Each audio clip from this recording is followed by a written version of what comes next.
But right now we're going to actually talk a little hockey here because there is a book coming out this summer. It's called How to Referee Hockey, and it's written by a Winnipegger, very well known in hockey circles out there, Mitchell Jeffrey. Mitchell, good afternoon. Thank you so much for having me today. Yeah, thank you for doing this. Congratulations on the book, How to Referee Hockey. It's it's an exciting accomplishment that I didn't fully expect. And if there's one plus side to this pandemic that completely canceled our most recent hockey season, it's that I had a lot of time to write it. Yeah, why did you, other than having the time to write it, why did you feel the need to write it? I've refereed hockey for 20 years, and at some point during that time, I got really excited about teaching people how to referee hockey. So I was doing courses and mentorships, and as I looked at what was available for our grassroots officials to learn the job, I felt like there was a place for a more formal book than just what Hockey Canada was offering. So writing a book was always something I wanted to do, and refereeing hockey is something I know a lot about, so it was a natural topic. It was really just an opportunity to put together my joy of writing and my joy of teaching people how to referee. Sure. If somebody listening now is thinking, yeah, you know what, I want to get into refereeing hockey, what are one or two things that they really need to keep in mind? What are some really important things? Obviously, there's a lot to it. We'll get into that. But one or two things, somebody listening right now, that they need to keep in mind? There's more to it than just the rule book. I mean, the tagline of the book is it's not just about the rule book. So that's a natural part to realize. You're going to learn a lot of skills aside from just the rules of the game, and that's exciting because you get to take a lot of those skills into life. So there's a lot of life skills that you learn. And the second thing is it's about community, and it's not just about becoming a job so much as it's about becoming a part of a tight-knit community here in Winnipeg. So there's an opportunity there to develop life skills, but also become part of that community of people who just love the game and want to become the best officials that they can possibly be. I would argue, just as an observer, a referee probably has the hardest job in the rink, eh?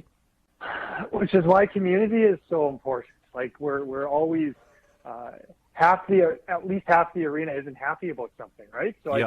I think you've hit on something, and that's why people that stick with it become more involved in that community, and they start to feel the support of that community and that joy of that community in learning the skills and supporting each other.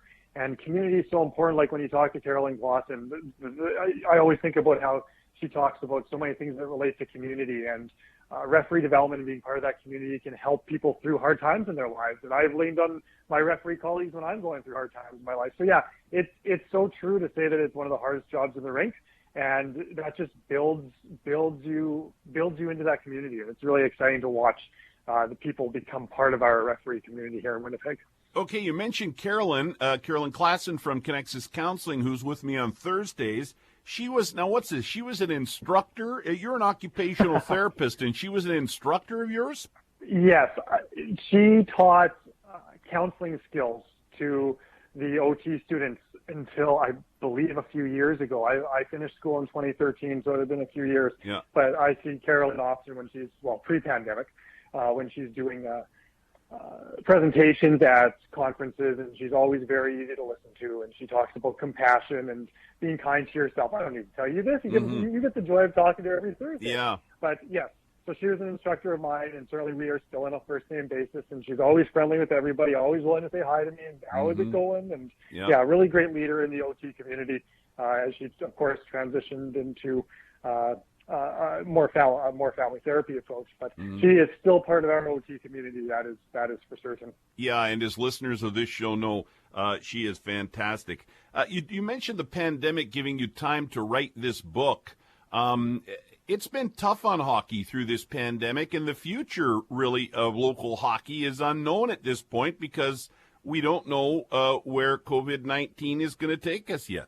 Whew, that's a strong statement, eh? Because it's so true about so many parts of our lives, not just hockey. The challenge that hockey faces is we always like to say that to us it's the most important thing of the least important stuff.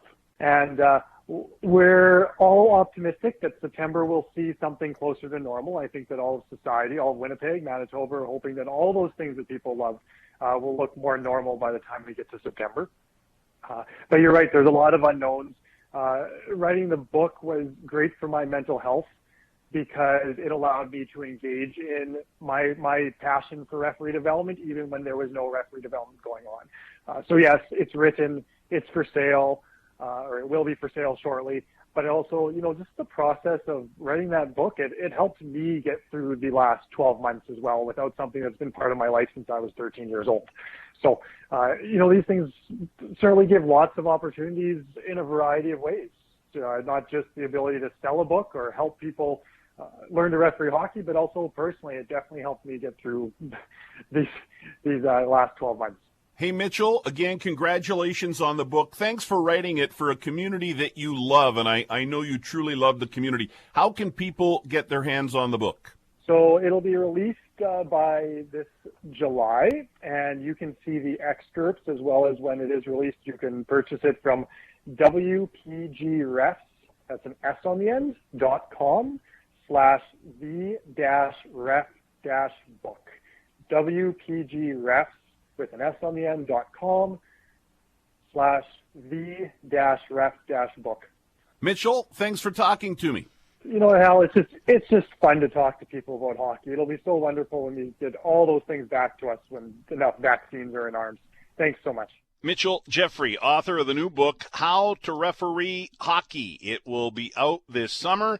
The website, and he had a lot of dashes and slashes in there, but basically if you go to WPGREFS.com, that's where you need to go, and you can click and find out. You can read bits of the book, and all that is there. So it's WPGREFS.com. Mitchell Jeffrey, How to Referee Hockey.